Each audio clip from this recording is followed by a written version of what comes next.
Rebekah Vardy has been labeled as a bully and obnoxious by former A Celebrity contestant Ian Lee, who alleges that he suffered a mental breakdown after sharing the jungle with her. Ian, who starred on the reality TV show in 2017, claimed that the wag made his time in the jungle King miserable and left him feeling so isolated that he was reduced to tears and sought therapy. Speaking to Mail Online, Ian, a former broadcaster and comedian, said, "There are some people who love the notoriety of being outrageous and obnoxious because it keeps them in the spotlight. I think Rebekah Vardy is one of them. When I was on the show, she bullied me and led a clique that picked on me. There were 2 occasions when I wanted to get out. It was so toxic and dark in there. I thought, I can't be with these people. I don't watch the show now because of what I experienced."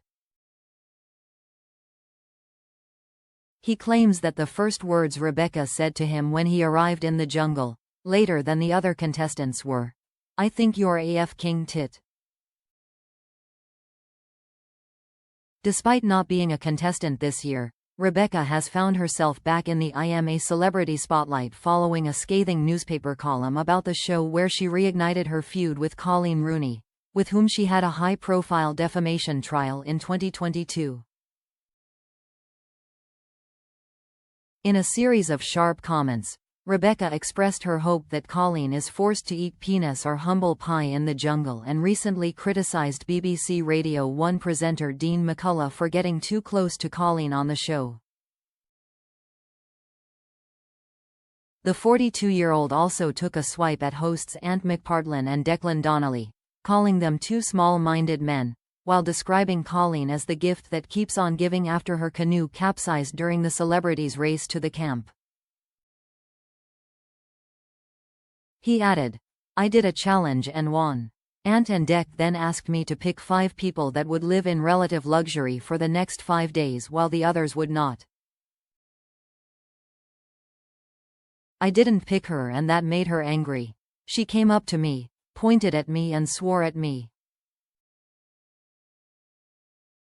It was very intimidating, and it didn't make me feel very welcome."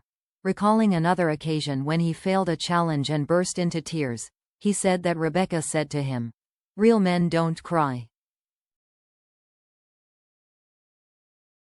He shared that Rebekah's treatment left him so shattered that he sought extensive therapy post-show, which eventually led him to switch careers and become a counselor. Previously, Ian hosted shows on Talk Radio and Jack FM. Currently, he dedicates his time to supporting victims of bullying and those battling depression, anxiety, and other mental health issues. Ian further explained, "My experience in the jungle led me to change career and become a counselor. I started seeing a great therapist and work through what happened to me. When I came out of the show I was not all right. It sent me into a spiral of depression and anxiety. It really upset me. I made it known that she, Vardy, made me king miserable and isolated when I was in the jungle and was a bully. But all that's in the past now," he concluded. "I've been able to make peace with it all and put into perspective that the behavior directed towards me was not my fault. I just never fitted in with what Rebekah Vardy's idea of a man is. I had to go through this process, otherwise it would have eaten me up."